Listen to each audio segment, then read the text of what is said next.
తెలంగాణ సంస్కృతి, సాంప్రదాయాలకు ప్రతీకగా నిలిచే బతుకమ్మ వేడుకలను సదాశివపేట పట్టణంలోని భవిత జూనియర్ కళాశాలలో శుక్రవారం ఘనంగా నిర్వహించగా, ముఖ్య అతిథిగా టీజీఐఐసీ చైర్మన్ నిర్మల జగ్గారెడ్డి పాల్గొన్నారు. ఈ సందర్భంగా నిర్మలా జగ్గారెడ్డి మాట్లాడుతూ తెలంగాణ పేరు చెప్పగానే బతుకమ్మ పండుగ గుర్తుకు వస్తుందన్నారు. బతుకమ్మ దేశంలోనే అరుదైన పూల పండుగ అన్నారు. విద్యార్థులు తల్లిదండ్రుల ఆశాలని నెరవేర్చి ఉన్నత శిఖరాలు పేర్కోవాలన్నారు. ముందుగా కళాశాలలో విద్యార్థులు వివిధ రకాల పువ్వులతో తెలంగాణ సాంప్రదాయం ఉట్టిపడేలా బతుకమ్మను పేర్చి, పూజలు నిర్వహించారు. అనంతరం నిర్మల జగ్గారెడ్డి విద్యార్థులతో కలిసి బతుకమ్మ ఆడారు. ఈ సందర్భంగా కళాశాల ప్రిన్సిపాల్ బాలరాజు మాట్లాడుతూ బతుకమ్మ పండుగ తెలంగాణ ప్రజలను ఏకతాటిపై తీసుకువచ్చే పండుగ అని అన్నారు. విద్యార్థులు చదువుతో పాటు సాంస్కృతిక కార్యక్రమాల్లో పాలుపంచుకోవాలని సూచించారు. అనంతరం సమీపంలోని చెరువులో బతుకమ్మను నిమజ్జనం చేశారు. ఈ కార్యక్రమంలో జయారెడ్డి, సిడిసి చైర్మన్ గడిల రామ్రెడ్డి, ఆత్మ కమిటీ చైర్మన్ ప్రభుగౌడ్, పట్టణ కాంగ్రెస్ పార్టీ అధ్యక్షుడు Munipalli Satyanarayana, market committee director Chiru, కళాశాల డైరెక్టర్లు మధుకర్ రెడ్డి, రాజు, కళాశాల అధ్యాపక బృందం, విద్యార్థులు పాల్గొన్నారు.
వచ్చినాం. మేడం మమ్మల్ని చూడలేదు, బిజీగా ఉండే మేడము. మేమందరం భవిత టీం తరఫున ఒకసారి మీ ఇంటికి రావాలనుకుంటున్నాము. సార్ని మిమ్మల్ని కలిసి మా యొక్క జ్ఞాపకాన్ని అందజేసి మనం కలవాలనుకుంటున్నాము. ఈ రోజు సమయం సార్ తప్పకుండా వస్తాము. ఎందుకంటే we think you are our family. భవితకు మీరు ఎట్లా ఇంపార్టెన్స్ ఇస్తున్నారో భవితకు కూడా మిమ్మల్ని మా కుటుంబం అనుకుంటున్నాం కాబట్టి మా ఆడపడుచులందరూ కూడా అందరం ఒకసారి వస్తాం. మీ యొక్క సమయ వెసులుబాటును బట్టి ఇక్కడికి విచ్చేసిన మన అతిథులకు సత్కరించుకోవడం మన సత్సంప్రదాయం కాబట్టి ముందుగా మన టీజీఐఎస్ చైర్మన్ నిర్మలా జయప్రకాష్ రెడ్డి గారిని మన Bhavitha she team Bhavitha she team in the sense lady faculty అందరూ కూడా కాలేజ్ మేనేజ్మెంట్ కి స్టాఫ్ కి అందరికి నమస్కారం. చాలా చక్కగా రెడీ అయిన అమ్మాయిలు, ఎంత చక్కగా రెడీ అయినా అంత చక్కగా చదువుకోవాలి కూడా. ఎందుకంటే ఏమున్నా కూడా మన నాలెడ్జ్ మించింది ఏం లేదు. ఇప్పుడున్న రోజులలో ఏమున్నా ఏం లేకపోయినా కూడా మనకి తెలివి ఉంటే దానికి మించింది లేదు. మన తెలివితోనే మనం నిలబడి మనతో 10 మంది నిలబెట్టే శక్తి మన తెలివే ఇస్తుంది. అవునా కదా?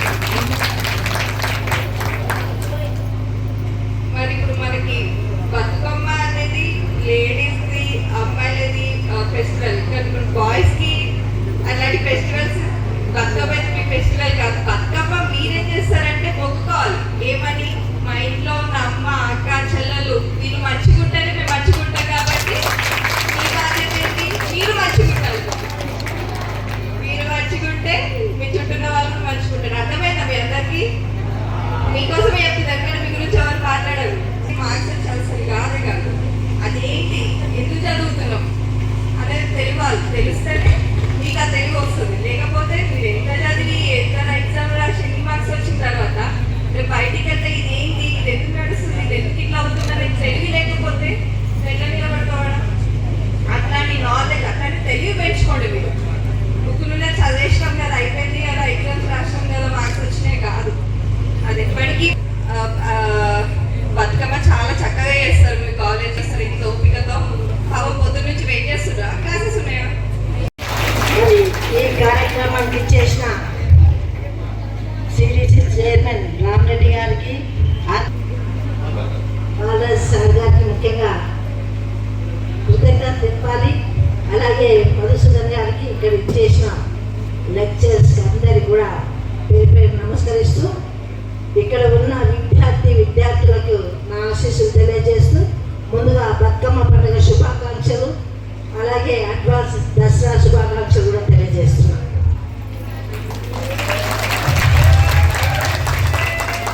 బతుకమ్మ అంటేనే మనకు అర్థమవుతుంది. బతుకమ్మ అంటే మన బతుకు, మనం ఎలా బతకాలి, బతికి మనం ఏం చేయాలి అనేదే భావన.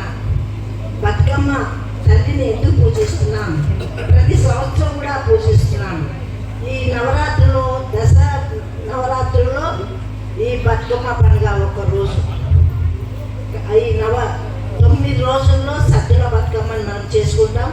కాలేజ్ కాబట్టి మీరు ఇంకా కూడా ఎంజాయ్ చేయాలని హాలిడేస్ కూడా ఇస్తున్నారు. మీ ఊళ్ళకి పోయి మీ చుట్టాలు హాలిడేస్ ఇవ్వబోతున్నారు కాబట్టి ముందుగా కళాశాలలో ఈ బతుకమ్మ ఏర్పాటు చేయడం జరిగింది. బతుకమ్మ అంటే మనకు అన్ని వరాలు ఇచ్చే బతుకుమని, మంచిగా బతుకు. మమ్మల్నే కాదు, మన కుటుంబమే కాదు. దీంట్లో ఇంకా చెప్పాలంటే కొంచెం లోతు కూడా చెప్పొచ్చు. ఆడవాళ్ళు నిస్వార్థంగా, స్వార్థం లేకుండా కుటుంబం అంతా బాగుండాలని వ్రతాలు చేయడం, పూజలు చేయడం అది మన పుణ్యము. దేవుళ్ళ కాలం నుంచి కూడా మంచి చెడు అంటే మహిళతోనే, శక్తితోనే జరుగుతుంది. కాబట్టి మనమందరం కూడా అలాంటి శక్తులమే కాబట్టి ఈ పండుగ మనం జరుపుకోవడానికి ముఖ్యంగా ఆడవాళ్ళ పండుగ అంటే ఏంటి? బతుకమ్మ. కాబట్టి ఆ బతుకమ్మ పండుగ మనం చేసుకున్నాం అంటే మనం ఆడవాళ్ళుగా పుట్టడమే అదృష్టం. అవునా కాదా? మరి మీరందరూ కూడా చల్లగా ఉండాలి. ఆ బతుకమ్మ తల్లి మనదే చేసుకుంటూ మరి మీ మేనేజ్మెంట్ మరొకసారి కృతజ్ఞత తెలియజేస్తున్నాను. ప్రతి సంవత్సరం కూడా పిలవడం జరుగుతుంది. వాళ్ళకు కూడా నా ధన్యవాదాలు. మీరందరూ కూడా హ్యాపీగా బతుకమ్మ దసరా హాలిడేస్ ఉన్నారు. మరి దసరా పండుగ ఎందుకు చేసుకుంటామో తెలుసు. దసరా పండుగ అనేకేమో మన బతుకు బాగుండాలని కోరుకుంటాం. మరి బతుకు బాగుండాలంటే విజయదశమి రోజు మనం మరి పూజ చేసి జంబి పూజ చేసి బంగారం అని అందరం పెట్టుకోవడం జరుగుతుంది. అంటే దసరాకి మనం అనుకునే అన్ని సాధించాలి, మళ్ళా సంవత్సరం వరకు ఆ కోరికలన్నీ నెరవేరాలని పూజ చేస్తాము. కాబట్టి మీరందరూ అంటేనే జీవితంలో ఒక మలుపు. 10th వరకు అయితే ఏమవుతామో తెలియదు, ఏం చదవాలో తెలియదు. కానీ ఇంటర్ డిగ్రీలో మన ఆలోచన ప్రకారంగా గ్రూపులు తీసుకుంటాం. హెచ్ఈసి తీసుకోవచ్చు, సిఈసి తీసుకోవచ్చు, బైపీసీ తీసుకోవచ్చు, ఎంపీసీ తీసుకోవచ్చు. ఎందుకు తీసుకుంటాం? మన కళను నెరవేర్చడానికి, మన తల్లిదండ్రులు కష్టపడడానికి పడిన. ఎంపీసీ తీసుకుంటే మరి ఇంజనీర్ కావాలని ఒక టార్గెట్. కలెక్టర్ కావాలంటే ఏది తీసుకున్నా అన్ని సబ్జెక్టులు అవగాహన ఉండాలి. మినిమం 20 గంటలు చదవాల్సిందే. డాక్టర్ కావాలా, ఇంజనీర్ కావాలా.